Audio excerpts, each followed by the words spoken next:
ular menjadi sembuh. Sekarang saya mau tanya sama saudara. Logikanya masuk nggak?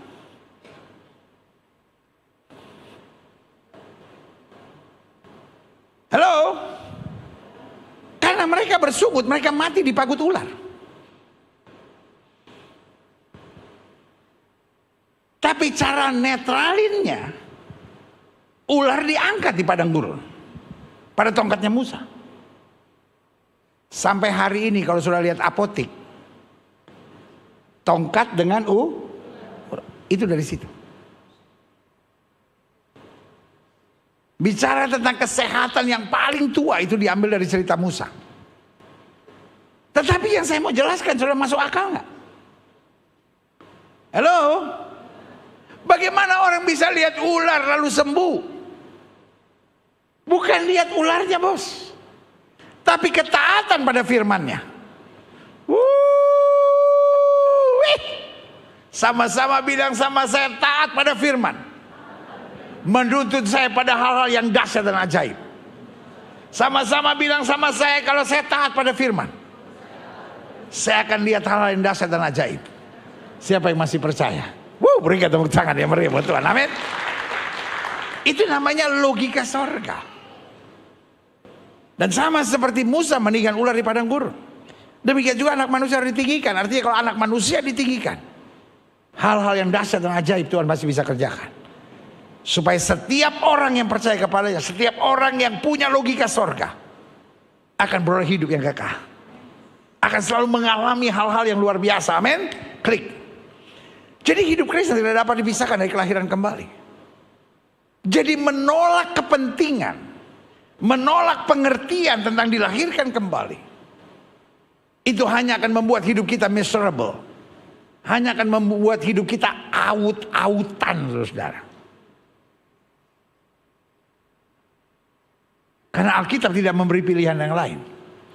Alkitab tidak berkata kalau kamu tidak mau dilahirkan kembali, coba yang lain. No. Saya khawatir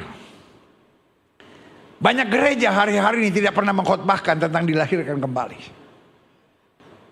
Bahkan ada banyak gereja yang menganggap doktrin dilahirkan kembali adalah doktrin gereja tertentu. Oh ya, gereja kami tidak percaya kelahiran kembali sebab dilahirkan kembali itu doktrin gereja-gereja ini. Saya percaya this is not doctrinal. Yang saya percaya ini kehendak Tuhan Yesus. Siapa yang percaya ini kehendak Tuhan Yesus? Yang setuju sama saya katakan kelahiran kembali adalah kehendak Tuhan Yesus. Berarti saya harus mengalaminya. Haleluya, klik.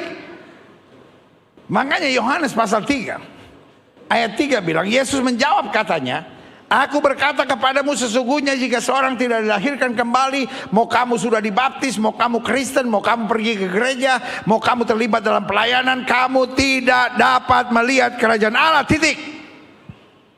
Setuju?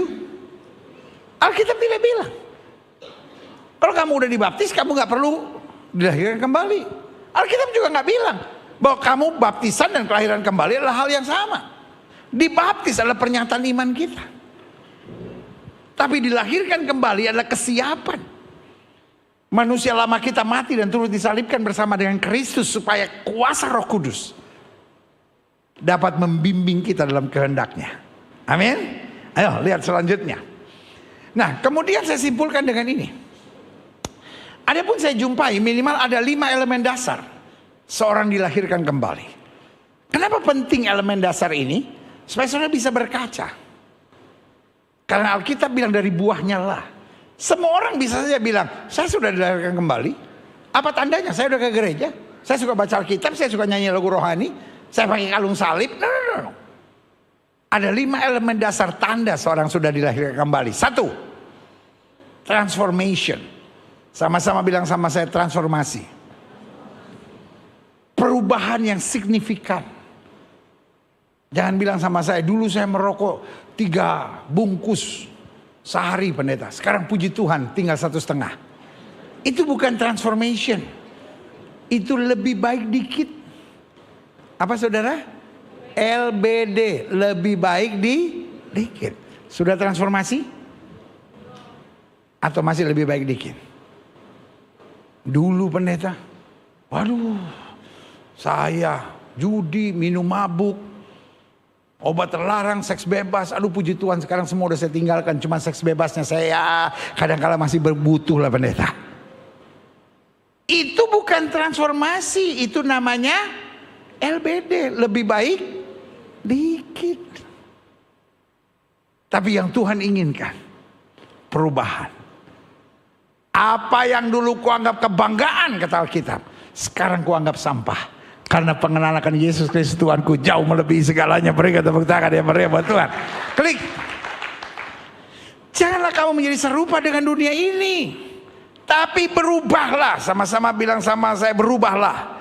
Bertransformasilah oleh pembaharuan budimu, sehingga kamu dapat membedakan mana kehendak Allah, apa yang baik, yang berkenan pada Allah dan sempurna. Jadi yang kita cari sekarang bukan apa yang enak, apa yang menyenangkan, apa yang menguntungkan, tapi yang kita cari apa yang berkenan kepada Kristus. Amin. Sama-sama bilang sama saya, transformasi. Yang kedua, elemen dasar dilahirkan kembali adalah regeneration. Sekarang bukan hanya transformasi, tapi perubahan. Transformasi membutuhkan perjuangan. Tapi pembaharuan membutuhkan penyerahan. Ngerti? Transformasi start from your head. But regeneration start from your heart. Ketika hati kita sudah diperbaharui. Makanya Alkitab bilang apa?